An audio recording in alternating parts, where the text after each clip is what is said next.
श्रीगुरुभ्यो नमः। हरि ओं। कल्याणाद्भुतगात्राय कामितार्थप्रदायिने श्रीमद्वेङ्कटनाथाय श्रीनिवासाय मङ्गलम्।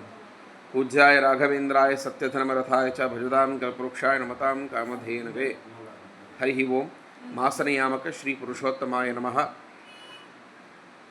இந்த வீடியோவில் பார்த்தீங்கன்னாக்கா பிக்ஷாலயம் பற்றி சில இதெல்லாம் விஷயங்கள் நான் சொல்லணும்னு இருக்கேன். கன்னடத்தில் ஒரு தடவை நான் பேசியிருக்கேன். கன்னடத்தில் சில பேருக்கு புரியாதுங்கிறதுனால அது கொஞ்சம் தமிழில் நான் எனக்கு தெரிஞ்ச தமிழில் நான் இதை கொஞ்சம் வெளியப்படுத்தணும்னு நினைக்கிறேன். பிக்ஷாலயம் அப்படின்னாக்கா மந்திராலயத்திலிருந்து 15 கிலோமீட்டர் தூரத்தில் இருக்குது பிக்ஷாலயா. அந்த பிக்ஷாலையுடைய ரெண்டாவது பேர் என்னன்னாக்கா இலபிச்சாலை அப்படின்னு வருது. ஏன்னா அங்கே வெற்றிலை இருக்குல்ல, அந்த வெற்றிலை பிஸ்னஸ் வியாபாரம் பண்ணக்கூடிய இடம் அதெல்லாம். அதனால தான் அதை இலபிச்சாலை அப்படின்னு அர்த்தம். இப்போது அந்த இலபிச்சாலை பழைய காலத்தில் பிக்ஷாலயான்னு தான் பேர் இருந்தது. ஏன்னா அங்கே பிக்ஷாட்டனம் நடக்கும். இந்த பாடசாலை வித்தியார்த்திகள் எல்லாமே பிக்ஷம் எடுத்துக்கிட்டு, அதாவது அந்த குருக்கள் அங்கே குருக்கள் இவங்களுக்கு வித்யாகளை சொல்லி கொடுத்த வேதங்கள் எல்லாம் சொல்லி கொடுத்த பிறகு போஜனத்துக்காக சாப்பாடுக்காக இந்த வித்தியார்த்திகள் எல்லாம் அந்த பிக்ஷாட்டனம் பண்ணுவாங்க. அதாவது பிராமணருடைய வீட்டுக்கு சென்று அங்கே பிக்ஷைகளை எடுத்துகிட்டு வருவாங்க.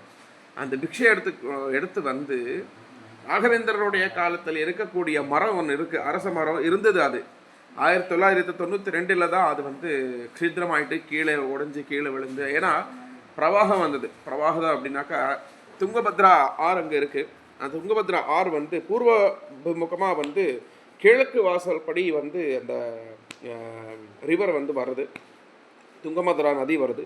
அந்த கிழக்குல மேற்கு வழியாக அந்த மரம் விழுந்தது. அது ஒரு மிராக்கல் அது ஆக்சுவலி. ஏன்னா கிழக்கு வழியில் தான் விழணும். கிழக்கு வழியாக திசையாக நதி போகும்போது கிழக்கு திசையாக தான் விழணும் அந்த மரம். ஆனால் அது மேற்கு திசையாக விழுந்திருக்கு. எதுக்கு அப்படின்னா அதுதான் காரணம். எதுக்கு அப்படின்னா கிழக்கு திசை மேலே விழுந்தாக்கா அதுங்க ராகவேந்திரருடைய ஏகசீலா பிருந்தாவனம் அப்பனாச்சாரியர் பிரதிஷ்டை பண்ண பிருந்தாவனத்துக்கு மேலே விழக்கூடாது அப்படிங்கிறதுனால அந்த மரம் மேற்கு திசையில் விழுந்திருக்கு. அது ஒரு விசேஷமான ஒரு இது. ரெண்டாவது, அந்த இடத்துல தான் பிக்ஷாட்டனம் பண்ணதுனால அங்கே அந்த பேரே அந்த ஊர் பேரே பிக்ஷாலயா அப்படின்னு பேர் வந்தது. எனக்கு தெரிஞ்சு அந்த ஊரில் 1992லேருந்து 2000 வரைக்கும் எந்த ஒரு அபிவிருத்தியும் கிடையாது. அந்த இடத்துல முள் செடிகளாக இருக்கும். அந்த இடத்துல யாரும் போகவும் முடியாது. ரொம்ப காட்டு, ரொம்ப காடாக இருக்கும். அது நம்மளால் சொல்ல முடியாத காடாக இருக்கும். எதுக்கு அப்படின்னா அங்கே பாம்புகள் 1000 கணக்கில் பாம்புகள் இருக்கும். அந்த பிக்ஷாலயாயில் இப்போ இந்த வண்டி விடுற, அதாவது பார்க்கிங் இடம் இருக்குது, கோஷாலா இருக்குது, போஜனசாலா இருக்குது. இப்போ புதுசாக இன்னொரு மண்டபம் வேறு கட்டி வச்சுருக்காங்க. ரூம் அங்கே தங்குறதுக்கு கட்டியிருக்காங்க. அந்த இடத்துல எல்லாம் வெறும் முள்செடி மட்டும்தான் இருந்தது. அதை எடுத்து க்ளீன் பண்ணி சுத்தம் பண்ணி அதான பிறகு தான் அதை அபிவிருத்தி ஆக்குனது ஒரே ஒரு ஆள், ரமேஷ் ஷெட்ராமி அவர்கள் மட்டும்தான் இது செஞ்சது. ஏன்னா அங்கே இதை ஆரம்பித்த பிறகு தான் அது கொஞ்சம் வழியில் எல்லாருக்கும் தெரிஞ்சது. அது இல்லைன்னா அந்த வெறும் காட்டு மட்டும்தான் இருக்கும். அங்கே அந்த பக்கம் இருக்கிற நரசிம்மர், உக்ர நரசிம்மர், ஆஞ்சநேயர், ராகவேந்திர சுவாமிகள் நாக பிரதிஷ்டை பண்ணது, அந்த மரமும் யாருக்கும் எதுவுமே தெரியாமல் இருந்திருக்கும். அங்கே வெறும் இது மட்டும்தான். ஸ்ரீபாதராஜர் ஸ்ரீபாதராஜர் முழுபாகிலோ அப்படின்னு பெங்களூரில் இருக்குது அவருடைய மடம். அந்த ஸ்ரீபாதராஜரை பிரதிஷ்டை பண்ண நரசிம்ம சுவாமியும் வியாசராஜரை பிரதிஷ்டை செஞ்ச வியாசராஜரும் அதான பிறகு அப்பனாச்சாரியர் அவர் கையால் ஏகசீலா பிருந்தாவனம் செஞ்சு வச்சு பிரதிஷ்டாபனம் செஞ்ச ராகவேந்திர சுவாமிகள் அங்கே இருக்கிறதுனால அந்த மரம் செடிகள் எல்லாம் எடுத்த பிறகு தான் எல்லாருக்கும் தெரியும் இது பிக்ஷாலயம், இங்கே ஒரு ராகவேந்திர மடம் இருக்குது அப்படின்றது.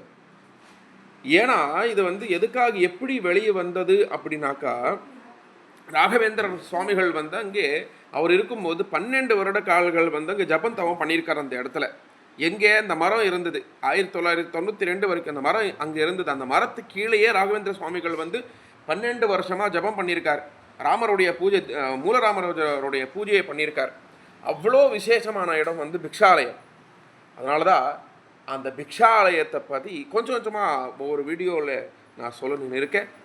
தாராளமாக இதை யார் யாருக்கும் இந்த நான் பேசுகிறது கொஞ்சம் புரியலையோ, புரிஞ்சவங்க கமெண்ட் பண்ணுங்கள். அதான பிறகு அதனால தான் அது இந்த வீடியோ வந்து பார்த்து சப்ஸ்கிரைப் பண்ணிங்கன்னா தான் அடுத்தடுத்த வீடியோ நான் வந்து சொல்ல முடியும். எதுக்கு அப்படின்னாக்கா, யாருக்கு புரியலையோ கொஞ்சம் கமெண்ட் பண்ணுங்கள். புரிஞ்சவங்க அதை எப்படி வந்து இதை புரிஞ்சது அப்படின்னு சொல்லி எனக்கு கமெண்ட் பண்ணுங்கள். அடுத்த வீடியோவில் வந்து கண்டிப்பாக நான் சந்திக்கிறேன்.